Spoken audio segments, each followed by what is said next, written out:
on local career, no? Establishing your local career. Pero when you won The Voice, yung parang next logical question is, will he pursue an international career? So, why focus on establishing a local career rather than an international career? Magandang araw mga kapolitika at welcome back dito sa ating YouTube channel.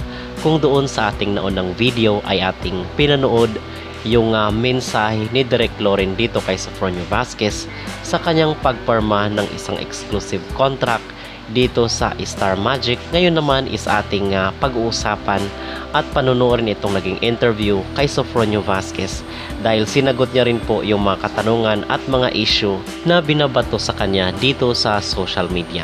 Pero bago ang lahat ay huwag kalimutang mag-like at mag-subscribe na rin kayo para updated kayo sa ating mga latest issue. At maraming salamat po pala sa mga walang sawang sumusuporta, nanonood at nagsusubaybay dito sa ating YouTube channel. So mga kapolitika, ito po yung continuation doon sa ating napag-usapan recently dahil pumirma na nga po ng exclusive contract itong si Sofronio Vasquez dito sa Kapamilya Network. At gusto ko rin lang po palang linawin na si Sofronio Vasquez is mag-work dito sa Pilipinas at the same time sa Amerika. So yun po kasi ang mindset ng iba at tayo rin po ang ating mindset dati is dito lang siya sa Pilipinas. So hindi po ganun.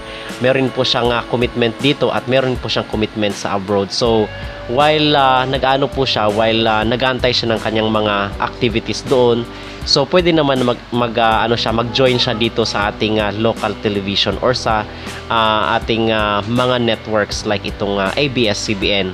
So pumirma na nga po itong si Sofronio Vasquez at dito sa kanyang interview mga kapolitika ay sinagot niya na yung issue ng kanyang kasarian. Kasi sabi niya ay natatawa na lang daw siya sa mga tao na kung saan is mahilig mag-spill ng controversy. So para sa kanya ay alam at kilala niya yung kanyang sarili.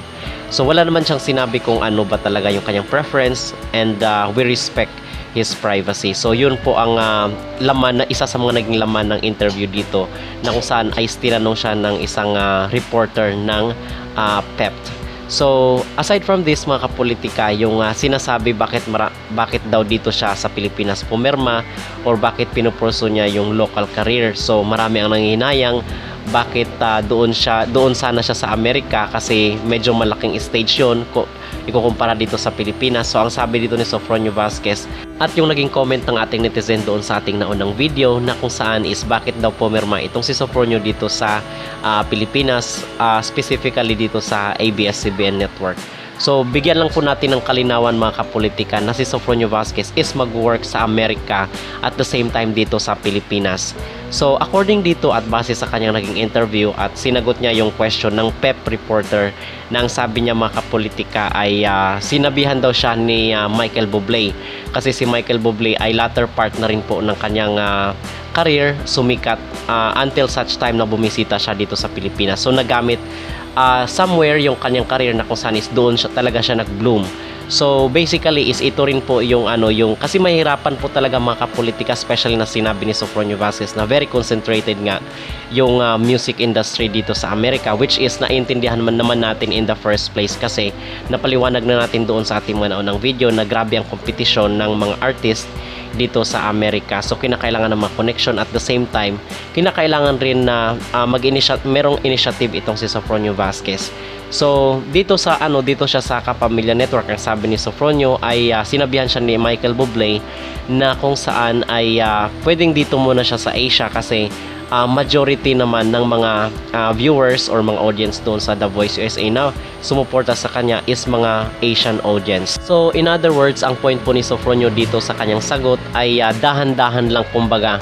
Hindi yung pagkapanalo niya sa The Voice USA ay biglang sikat kaagad, biglang superstar kaagad.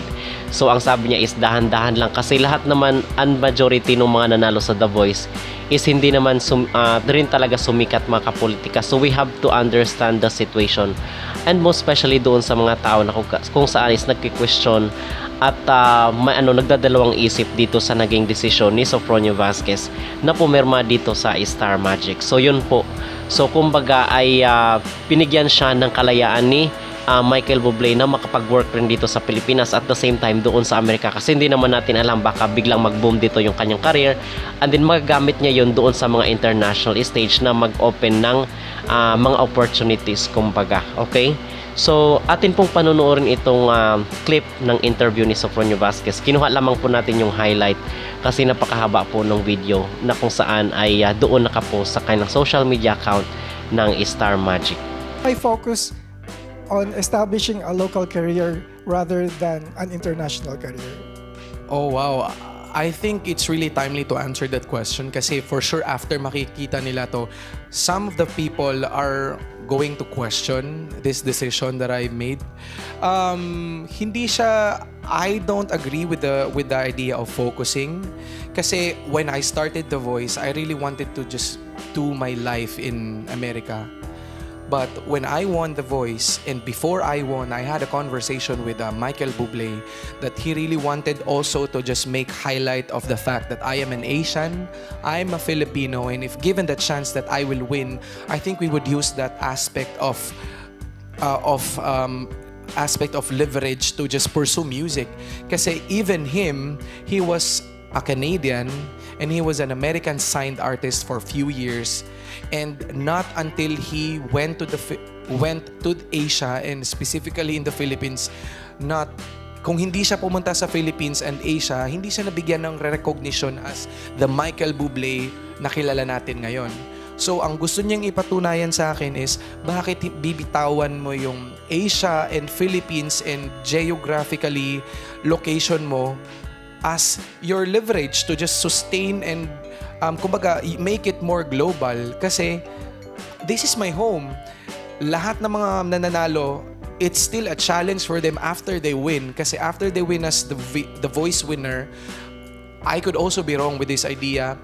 Mahihirapan silang mag-transcend because the music industry in America is very, very concentrated. Now that I have this platform, whether I can make it very big in America, I can make use of my Asian community would help me na this Sofronio can make it even nga kung balikan nyo few years ago Sabrina Carpenter, who is the very big right now, made ASAP stage her stage.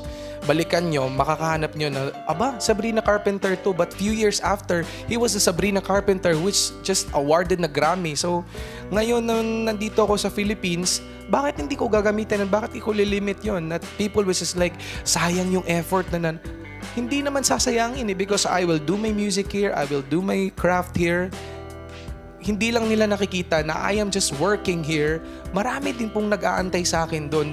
Hindi ko lang pwedeng pagsasabay-sabayin kasi nag-iisa lang ako. I need people to work with me and I need people with my home here in the Philippines and with my home in America. So, they just have to support me and sana ipag-pray nyo na hindi magiging limited yung artistry ko kasi kumbaga kung mananalo tayo dito sa journey na pinapangarap ko just to win a Grammy or recognized as like the big singers, this is a win for everyone, di ba? So, Thank kumbaga, you're just establishing your foot. Dahan-dahan lang po. Kasi ika nga nila pag masyado kang matulin, di ba? Talagang mataas yung lipad mo, hindi mahuhulog ka din. Dahan-dahan lang. Kumbaga, let the news unfold itself na meron pala siya. But I am just grateful sa lahat na magko-comment kasi that also is a testament of them being excited and being fearful na baka hindi tumuloy, sayang din. I would take that as a compliment naman din. Concern nila Concern sa'yo. lang din sila. Yeah. Oo, tapos you of all people knows the value of taking it slow, no? Of course. Walang tigil lang. Correct. Tapos, yun nga, now that you are a known personality, syempre, hindi maiwasin yung magbabato ng controversies. I'm sure may mga nababasa ka na. So, how are you ready for those, issues? Oo naman. Alam nyo naman sa social media talaga, sobrang laki ng bashing or laki ng factor sa isang artist or sa isang public figure yung controversy. Whether it's a positive and negative, I think I would treat that as a compliment again. Kasi whether it's a bad publicity, it's still publicity. So you just have to make sure na kilala mo yung sarili mo, kasi pag nababasa, minsan natatawa na lang talaga ako. Gusto kong patulan in a sense na mangungulit lang ba. Kaso nung one time meron akong video na ginawa, yung mga nanay natin na sobrang supportive na nagmamahal sa akin. So Fronyo, hindi ikaw yan. Sige na nga, ayoko na nga sagutin. Mukhang ayaw nyo talaga akong maging bad boy. Kaya kaya ano lang ako, kumbaga, kapag sabihin ko, kunwari, oo, hindi sila maniniwala. Kung sabihin ko hindi rin sa maniniwala.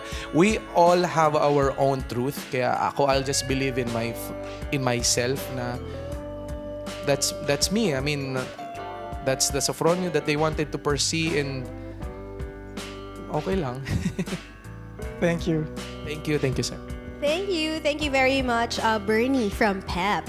Uy, nabanggit mo si Sabrina Carpenter. Totoo po yun, nag-collaborate pa sila Diba? ni Shanty Dope. Oo. Diba?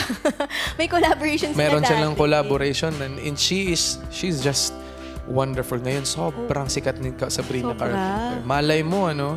Diba? O, pero bago siya sumikat, chinaga niya muna tong Asia. Sinaga niya muna, diba? tsagain muna natin. Ay, hindi lang kasi natin, di ba, kaya nga ako siguro nanalo kasi yung support ng Asian community are magnanimous, di ba? So, hindi lang, naisip kasi nila, mahina tayo. Hindi ba nila alam yung Philippines is the number one, kumbaga, audience and support dun sa American. Talagang nakita nila kung gaano kalaki. So, blessed ako na, di ba, meron akong home base dito. And we're glad na hindi mo iniwan nga ang Pilipinas. Of course. So yun po ang clip ng interview dito kay Sofronio Vasquez na kung saan ay nagpaliwanag siya bakit pumirma siya ng kontrata dito sa ABS-CBN Network, or ang impression ng iba bakit mas pinili yung local career. So sa tingin ko naman is wala namang problema doon. Ang sabi nga ay magtatrabaho siya dito sa Pilipinas at the same time sa Amerika. So yun po, at wala naman tayong issue doon, at sinagot lang po natin yung katanungan ng nakararaming mga supporters ni Sofronio Vasquez na ang sinasabi nila is nanghinayang. Okay, so mga kapolitika, ano ang inyong maging reaksyon dito sa sagot ni Sofronio Vasquez? Mag-comment down below at huwag kalimutang mag-like at mag-subscribe na rin kayo para updated kayo sa ating mga latest issue.